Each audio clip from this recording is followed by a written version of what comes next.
Let's start with mobile.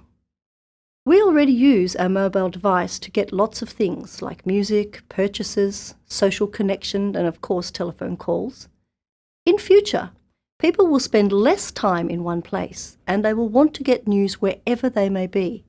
As a result, more and more they will look for news primarily on their phone or their tablet. And this means that there will be a large amount of material to be carried by the airwaves, and so bandwidth will become an issue. News outlets are going to have to think about different ways of packaging information. The second buzzword is personal. The news of the future will be individualised. We won't have a collective experience of the world as we used to when everybody got the same news broadcast. There will be too much information available. So we'll choose what interests us and ignore the rest. Our news will be custom made. So news producers will need to be able to write their news for small groups of followers. This is already happening now.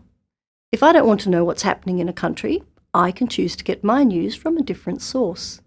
If I only want to hear political commentary that agrees with my values, I can go to a place where I hear only one side of an issue. I think there's a danger in this.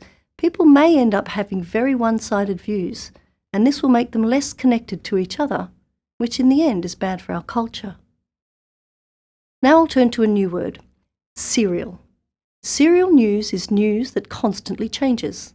When we use our mobile phones for news, we will see first news and full news when something happens. First news will often be reported from unsupported information. It may be based on what someone said or heard without any direct evidence. This first piece of news will give people the first idea of what is happening in their area of interest. Later on, a longer, more accurate version will be given called full news.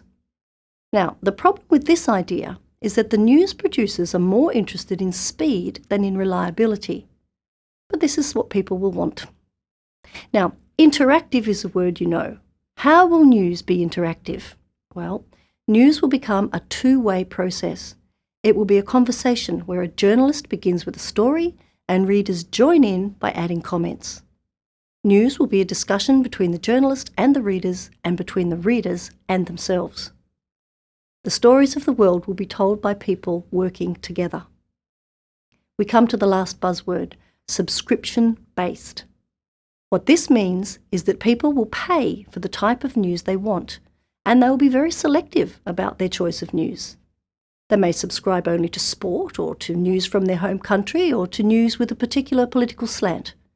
The focus of this news will be narrower, but we will get instant news feeds provided to us as quickly as we can digest them. 5 words, 5 big changes, and it has already started. The news world of the future is going to be very different from today.